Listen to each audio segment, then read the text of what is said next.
वार्तावली रसिकाः प्रियदर्शकाः अभिवादनम्। वर्णवैचित्र्य विलसितायाः वार्तावल्याः विभूषिताङ्कमादाय अत्रोपस्थिताः वयं भवतां समेषां स्वागताय। अहमस्मि गवीशः। अहं चास्मि सिद्धिदात्री। पर्वोत्सवपूर्णोऽयं सप्ताहः व्यतीतः। सौख्यस्य आनन्दस्य च परिवेशः सर्वत्र प्रसृतः इव लक्ष्यते। कथन्न भगवता श्रीरामस्य जन्मोत्सवः रामनवमी पर्व नवशस्योद्गमस्य च संसूचकः वैशाखी उत्सवः अचिरमेव सर्वत्रामानितौ। अमुना चैव कारणेन मन्ये प्रकृतिरपि नवसौन्दर्यसमलङ्कृता दृश्यते। आम्, यथा इमानि पर्वाणि भारतस्य भूषणानि तथैव वार्तावल्याः विभूषणाय प्रामुख्यम् आवहति सुभाषितजातं, कदाचित् बोधप्रदं कदाचित् नीतिनियामकं सदा सर्वदा च सर्वेभ्यः मोदप्रदं। तर्हि सुभाषितेनैव प्रवर्तामहे।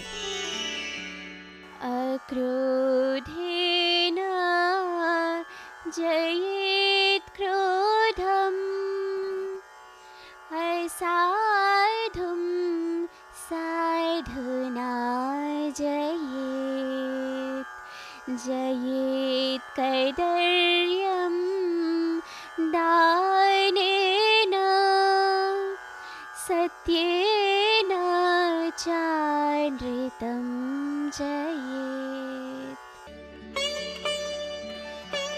क्रोध को शांति से, गलत को सही से, कंजूसी को दान से और मिथ्या को सच्चाई से जीतना चाहिए। Anger can be triumphed over by calmness. Wrongs can be corrected by right action. Miserliness by charity and falsehood by truth. सत्यस्य महत्व प्रतिपादकमेतत्। सत्यं तथ्यं चैव प्रकाशयन्ति वैश्विकघटनाक्रमाः। इमे चैव निदर्शयन्ति असाधुत्वं साधुत्वं चेति। अतः प्रस्तूयन्ते साप्ताहिक्याः प्रमुखाः प्रवाहि वार्ताः।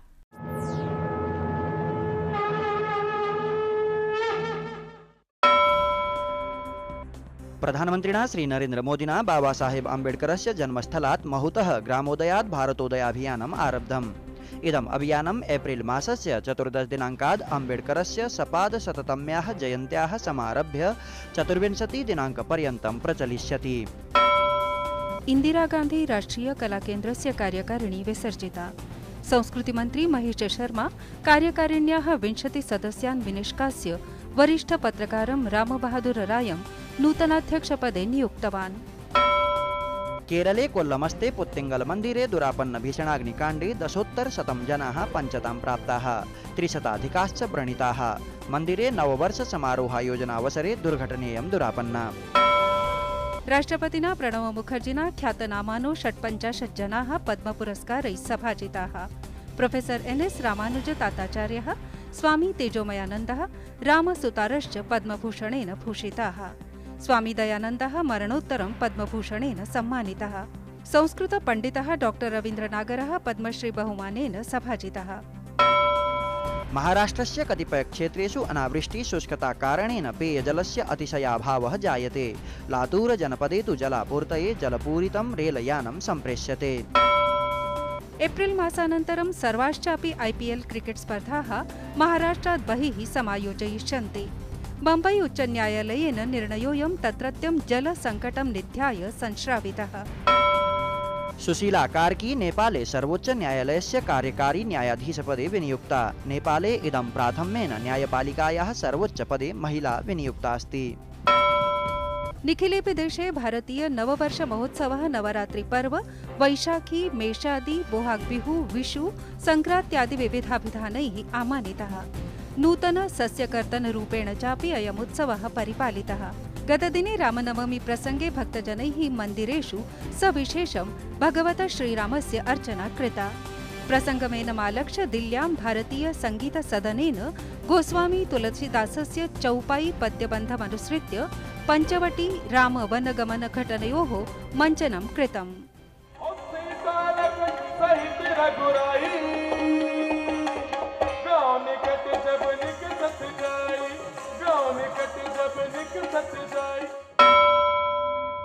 सिद्धिदात्री, समाजस्तु खल साधु वृत्तकानां समन्वयस्थलीति कथ्यते। खल वृत्तिश्च यदा साधुतामतिशेते तदा समाजतः एव केचन तन्नियमनाय यतन्ते। उचितम्। एवं विधाः क्रान्तिकारिणः सत्पुरुषाः सामाजिकसमरसतायै सर्वदा कटिबद्धाः। अत्र भारतदेशे आधुनिके युगे अवतीर्णौ द्वौ महापुरुषौ, एकः स्वतन्त्रभारतस्य संविधानरचयिता डॉक्टर बाबासाहेब अम्बेडकरः, अपरश्च महिलाशिक्षणाय सामाजिककुप्रथा निवारणाय च कृतश्रमः महात्मा ज्योतिबा फुले।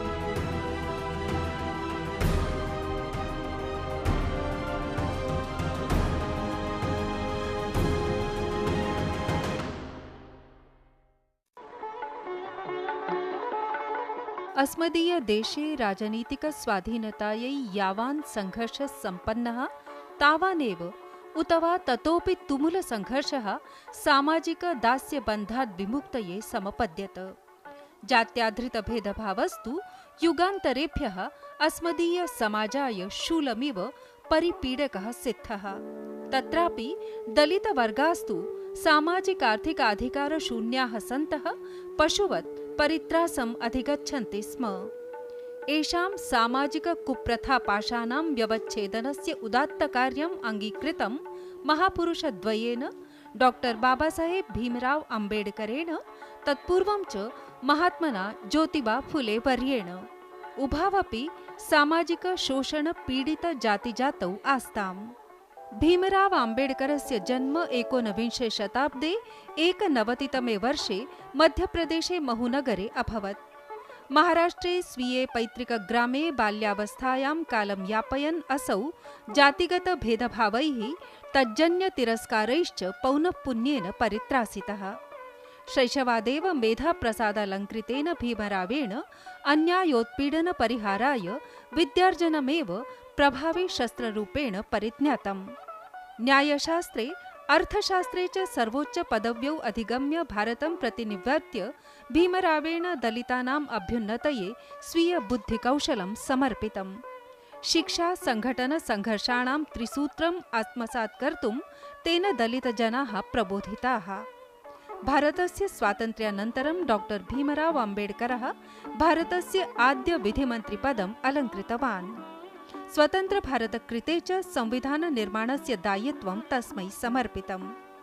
बाबासाहेब अम्बेडकर विरचितेन संविधानेन समताधिष्ठित आधुनिक लोकतान्त्रिक राष्ट्रत्वेन भारतं सुप्रतिष्ठितम्। महात्मा फुले इति उपनाम्ना विख्यातः ज्योतिराव गोविन्दराव फुले 19 शताब्दीये 27 वर्षे एप्रिल मासीये 11 दिने महाराष्ट्रे सातारा जनपदे जन्म अलभत।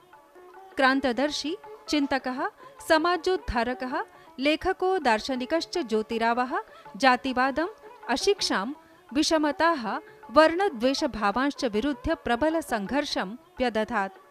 सामाजिक परिष्काराणाम् अग्रदूतोऽसौ 19 शताब्दे 40 वर्षे सावित्रीं पत्नीत्वेन परिणीतवान्। महिलोन्नयनाय, पश्चवर्ती वर्गाणां दलितानां च अभ्युन्नतये आभ्यां दम्पतीभ्यां प्राणपणेन प्रयतितम्। सकल समाजजनानां कल्याणमभिचिन्तयद्भ्यां सावित्रीबाई ज्योतिबा फुले दम्पतीभ्यां 19 शताब्दे 54 वर्षे देशे महिला शिक्षणाय संकल्प्य आद्यः महिला विद्यालयः संस्थापितः। बालविवाह प्रथायाः, स्त्री-पुरुष विषमतानां च प्रबल विरोधपूर्वकं फुले महात्मना सामाजिक समानतायै निःशेषमपि स्वीय जीवनं समर्पितम्।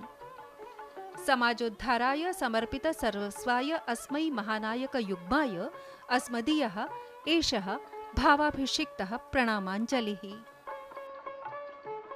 गवीश, आधुनिक भारतस्य संकल्पनायाम् एतयोः योगदानं निस्संशयं महत्वातिशायि वर्तते। सत्यं। भारतीय संस्कृतये मूलाधारस्तु संस्कृत संस्कृति संवलितः वेदोनिधिः। अयमेव विषयोऽस्ति अद्य वार्तावल्याः अग्रिमप्रभागीयः।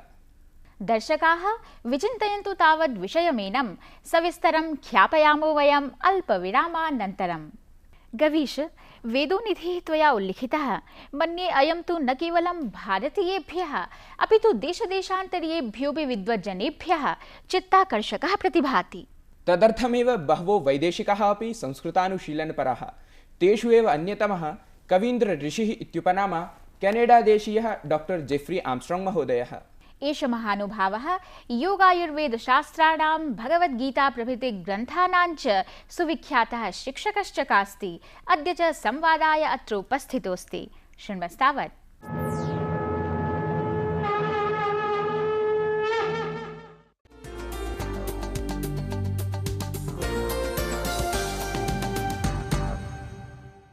नमस्कारः। अद्य हि वार्तावल्यां संवादार्थं मया सह विद्यते Vedic academy of science and arts इति संस्थायाः संस्थापकः डॉक्टर जेफ्री आर्मस्ट्रांग। नमस्कार, welcome to our show. Namaste. First of all, we would like to know about your association with Sanskrit. What led you to learn the language Sanskrit?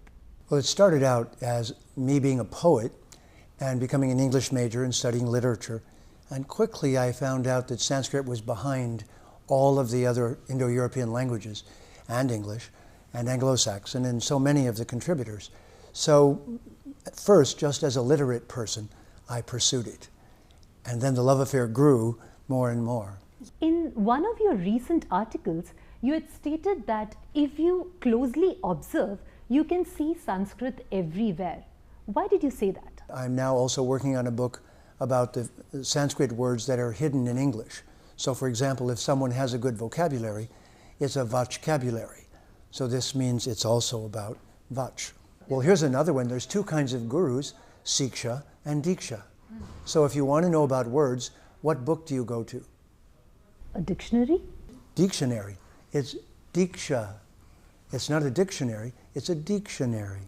It's the authority on words. And so it gives you Diksha.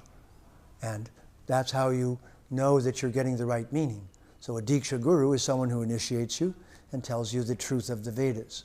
And this is the digit of your finger, and the guru uses this finger to tell you, this is the right way. I am telling you. So the dictionary says the same thing.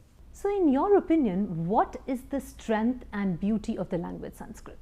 Well, I've loved the beauty of the many names. I think one of the mysteries for people who speak English is there's more vocabulary that's exciting in Sanskrit. So for example, the 108 names of the sun is the mantra that was given to Yudhishthir by the family priest Daumya when they went into exile. And I love this mantra. So it's Surya Aryaman Bhaga Twastar Pushan Arka Savitur Ravi Gabastimat. There's 108 specific names just for the sun. It's like being a scientist and discovering all of these rays of energy and then having names for them. So this is one thing. And then, of course, the ability of Sanskrit to summarize great truths, like the Isupanishad, Om Purnam Mada Purnamidam, Purnat Purnam Udachyate. But I really love Haranmayena Patrena Satyasya Pihitam Mukham Tattvam Pushana Pavrinu. It says, your effulgence is covering your face. What a magical thing to say to the divine. The sunshine is covering your face. Can I see your face, please? So these wonderful shlokas from the Vedas, each one enriches you in its darshan. It shows you a movie. You have translated the Bhagavad Gita despite a number of translations and versions already available. So what made you work on another translation of the Bhagavad Gita, and how is your work different from the ones that are already available? It's a very important question. It's because the translation means to carry across. So we're trying to carry the meaning across from an ancient culture and a profound culture. And English doesn't always have the right words to receive that meaning. So for now, we've made certain words the same as Sanskrit words for convenience. But in fact, they're not the same. So religion has its own meaning and Dharma has another. And so there are many words like that. Here's an example. The word heaven originally is from Anglo-Saxon. Aven means oats. And so heaven means having enough oatmeal for the winter. In other words, it was talking about a relatively happy condition where you weren't starving. It's not a precise word. Whereas Svargaloka, which is often used as a equivalent for heaven, is one of the 14 lokas where the devas live, and it's approximate to the earth, which is level 8, and Svargaloka is level 10. Now it's time to change that. So I'm removing all of the inappropriate English words and using either Sanskrit words in their place, So the reader has to learn some Sanskrit, after all. And to just have a computer, they have to learn a lot of computer terminology. So why not learn 100 words in Sanskrit to read the Bhagavad Gita? Please share with us some of your favorite shlokas from the Gita. One of my favorites is that explains how someone like me became a practitioner of yoga and the Vedas. Bahunam janmanamante, jnanavanmam prapadyate, vasudeva sarvamiti, samahatma sudurlabhaha. Because of many births, we finally go to a certain stage. And then the next is, I found a guru. Yadyara charati shreshtas, tatadeve taro janaha, sayat pramanam kurute, lokastad anuvartate. I found someone I wanted to learn from, who excited me. And finally, Brahmabhuta prasanatmana sochati nakangshati, samasarveshu bhuteshu, mad bhaktim labate baram. I got very excited about the Vedic knowledge. Thank you very much for being with us on the show. It was indeed a pleasure talking to you. Namaskar. Thank you, Satyapriya, and you. Namaste. Namaskar.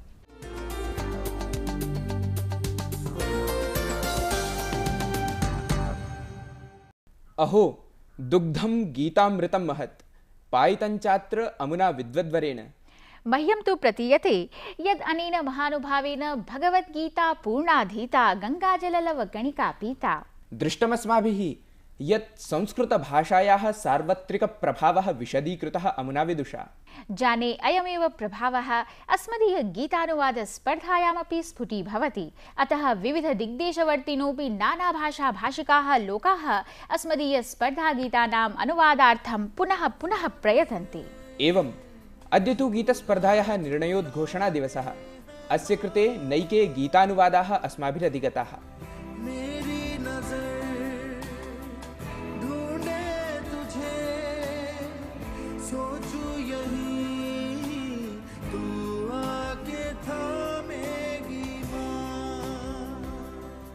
भावस्पर्शी शब्दालंकृतस्य अस्य गीतस्य स्पर्धकेषु अद्यतनो विजेता अस्ति महाराष्ट्रे मुम्बईतः श्री राजेन्द्र भावे। गीतमिदं गीतवती तस्य भार्या श्रीमती सरिता भावे। भावे महोदय श्रुतिमधुरगीतानुवाद प्रेषणाय भूयो भूयः वर्धापनम्। भवत्कृते च प्रदीयते उपायनमिदम्। कदाप्यहं कथयामि न परं भयं तिमिरात् जननि मे यथा त्वहं दर्शयामि न चिन्तामहं करोमि जननि ते त्वं सर्वं जानीषे जननि किम् त्वं सर्वं जानीषे जननि मे।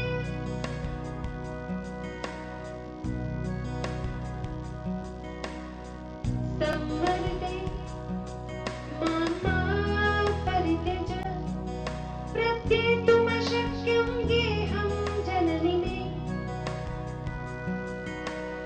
एतावत् मम दूरं प्रेषय यत् स्मर्तुं मामशक्यं तत्कृते किमियां दुष्टोऽस्मि जननि किमियां दुष्टः जननि मे।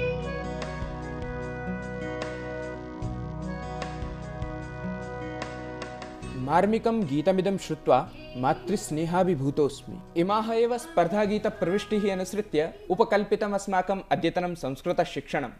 तदर्थञ्च नवसङ्कल्पनाम् एकाम् आदाय समायाते अस्मदीया शिक्षिका यशी भारद्वाजः।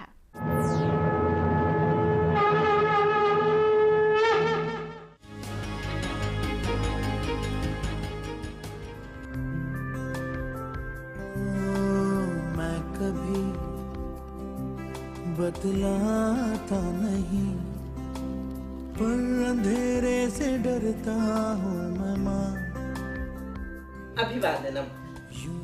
कितना मर्मस्पर्शी गीत लिखा है प्रसून जोशी ने। जब भी इसे सुनते हैं आंखें नम हो उठती हैं। हमारे दर्शकों ने भी इस गीत का बहुत ही भावपूर्ण संस्कृत में अनुवाद करके भेजा है। देश के अलग अलग प्रांतों से अलग अलग भाषा भाषी लोग बड़े ही परिश्रम एवं यत्नपूर्वक इसका अनुवाद करते हैं और सुंदर शब्दावली को चुनकर संस्कृत में अनुवाद करके हमें भेजते हैं। तो इसलिए इस बार हमने सोचा कि क्यों ना हम दर्शकों द्वारा भेजे गए गीतानुवाद में से ही संस्कृत शिक्षण के लिए कुछ शब्दों को चुने। वैसे तो यह पूरा गीत ही बहुत भावपूर्ण है, हृदय स्पर्शी है, पर आज हम इसमें से कुछ पंक्तियां लेते हैं।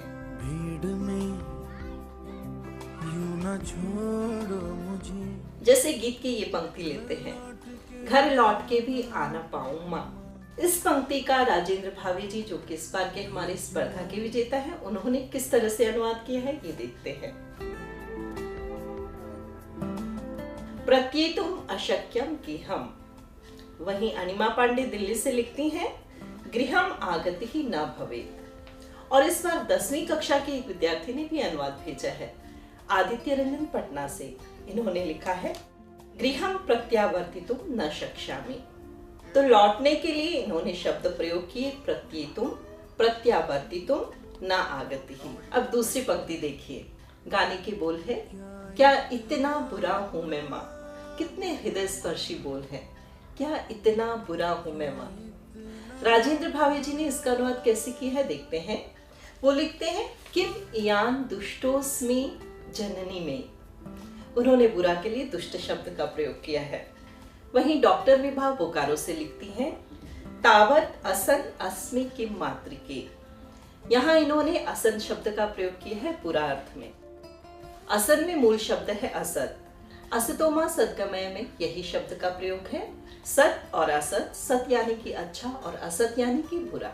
हमारी एक और दर्शक अनीता माथुर ने मेरठ से लिखा है, किम अहम अति दुर्विनीतः मातः।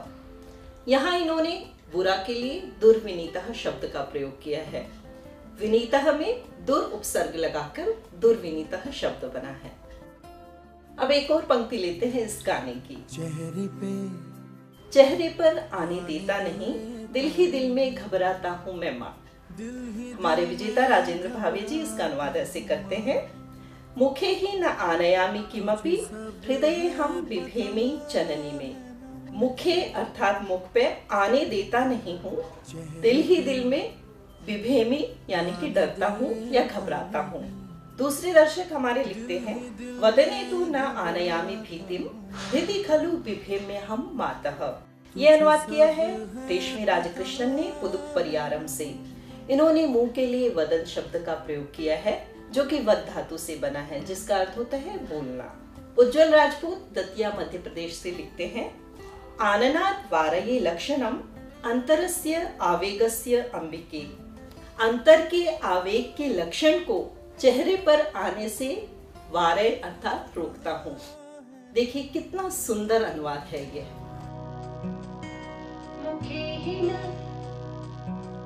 आनयामि किमपि हृदयेऽहं बिभेमि जननी में। तो आगे भी आप इसी प्रकार से नए नए शब्द ढूंढकर संस्कृत में गीतों का अनुवाद करके भेजते रहिए और साथ ही हमारे और अपने भी संस्कृत के शब्दकोश को बढ़ाते रहिए।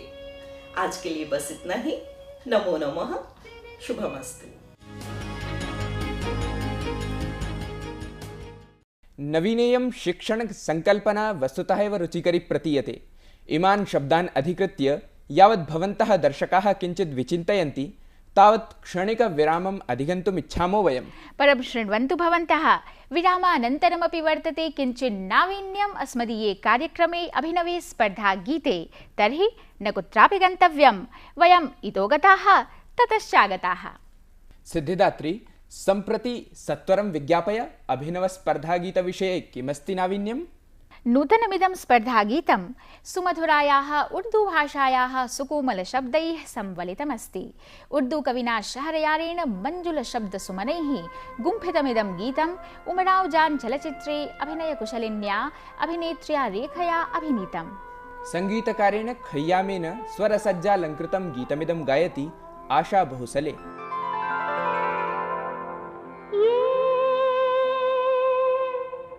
क्या जगह है दोस्तों,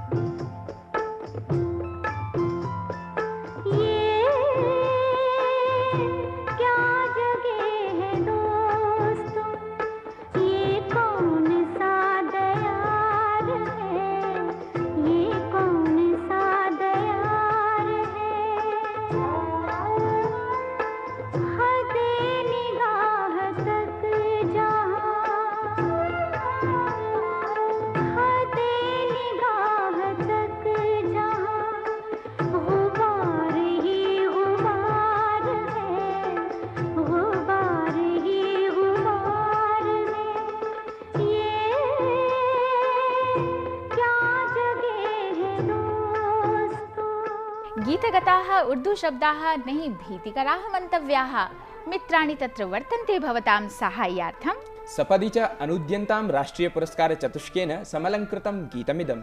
अस्य गेयतानुकूलमौलिकानुवादः एप्रिल् मासस्य 25 दिनं यावत् अस्मभ्यं प्रेषणीयः। निर्णयघोषणा च तदनु 30 दिनाङ्के विधास्यते। शुभस्य शीघ्रम्। सम्प्रति च वेलास्ति पत्रचर्चायाः। डॉक्टर मंजुला माथुरः मुम्बईतः वदति, प्राचीनभाषां लोकप्रियां कर्तुम् उत्तमः कार्यक्रमः। साधुवादाः। जमशेदपुरतः रवीन्द्रः कथयति, मुख्यवार्ताः ट्विटर माध्यमेनापि प्रसारणीयाः, येन दर्शकाः प्रतिदिनं डीडी न्यूज़ वाहिन्याः ट्विटर प्रकल्पं द्रक्ष्यन्ति। अयि वार्तावली रसपानानुरक्ताः वार्तावली प्रख्यापकैः स्वीयपत्रैः एवमेव अनुगृह्णन्तु अस्मान्। भगवत्याः कृपासन्दोहम् अनुभवन्तु, अस्मांश्च अनुज्ञापयन्तु। प्रयामो वयं पुनरागमनाय। यदा कदा